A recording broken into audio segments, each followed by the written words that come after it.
Hi, I'm Kennerly Clay, and this is Letters from East of Nowhere. And today I am reading one of my father's letters written, and this is an accompaniment to my memoir, Letters from East of Nowhere, Daddy's Words to Live, Drink, and Die By. And today I'm reading a letter written to me roundabout probably early 2002 or 2001. My father was out in San Francisco and he was kind of on the lam from the East Coast. There was a bench warrant for his arrest because of that jail time that he refused to do for miscellaneous DWIs. And this one is dated April Fool Revisited, Panhandle, Golden Gate Park. And it reads, "Hi Apu, thanks for the card. Pleased to hear that things are going well for you and Kirkwood." That's what he called my husband, whose name is Kirk. "I should learn to be a CPA. My husband's a CPA, but naturally I'm underqualified. I also get severe headaches from rows of figures and computer screens. Give me 20 acres of tobacco and a mule's ass to contemplate and I'm serene. I'm a real fucking intellectual. I'm adjacent to Cole Street, where I used to live. The lady joggers have been fantastic, bequeathing upon me a tumescence I had forgotten. I just came up from SF General, your alma mater, to cop some clothes at the Goodwill. Dockers, Levi jackets, $2. Yes. I'd been eating like mad, but gradually dropping weight. I happened on a free TB test. Got a chest x-ray, infected. Medication offered, refused. I don't do drugs or medicine. Neat part was, 2 pristine, healthy lungs. I smoke 5 a day now, not packs." I was born at San Francisco General, by the way. Dosh, page 2. "I'm excited about the success you're finding with your writing. I'm glad you're able to pursue it as I wasn't.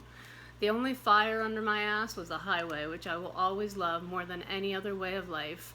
I do know that if you persevere, you will do well and be happy. Looks like rain, pitter-patter on my new corduroy cap. Break, Ocean Beach, Saturday." So he's writing again on another day. "Close to 70 degrees and sunshine is awesome. Reading, writing, and my shirt just fell off. God, how I suffer. Aside from drinking champagne with you or being at a bordello in Guadalajara, there's nowhere else on earth that I would rather be than ensconced where I am in these dunes. Oh, a couple weeks ago, I got a $5 ticket and saw Mr. Cockburn at Bill Graham." He's referring to Bruce Cockburn, and that was the champagne with you reference. "At Bill Graham Auditorium. He closed with champagne and encored with Wonder Where the Lions Are, reggaeing off into the night. Best show I've seen since Tom Waits." Trish. "Speaking of Waits, a friend I've met was waiting tables last week and singled out a customer in a foursome, asked him if he were Tom Waits. The guy said no. When he picked up the signed credit slip, the signature was Tom Waits.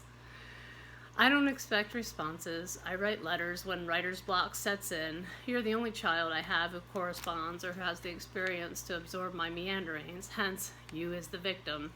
If I say I feel like Gauguin gazing at the Marin Hills without the tools of my trade, Jimmy and Chano would think I were Puerto Rican Chinese and crazy.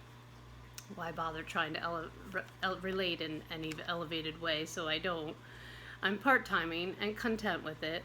Everything for me was proven a long time ago. Physically, I've paid the price. I intend to seek the social security I've earned and work out of pocket on the side.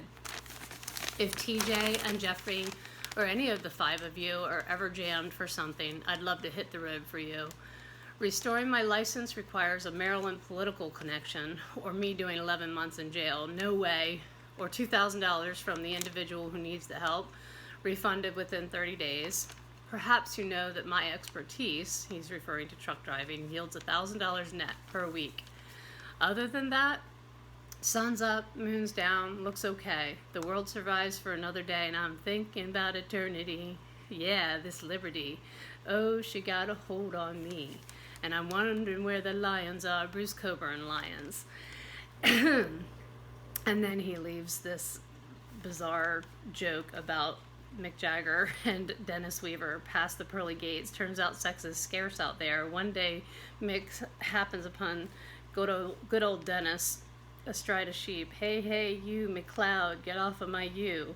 I'm so glad you're in this world, Daddy. So there's just a whole lot in there about San Francisco and us and Bruce Cockburn. He turned me on to Bruce Cockburn, which I really, really dug. And San Francisco was a place where he escaped to. It's where I was conceived. It's where I was born. It's the place that we connected over. And it's also, you know, where he ran off to when he was in trouble on the East Coast. But it's also a place where he also felt like a bit more alive, a bit more himself, a bit more at home in the world. So, thanks for listening.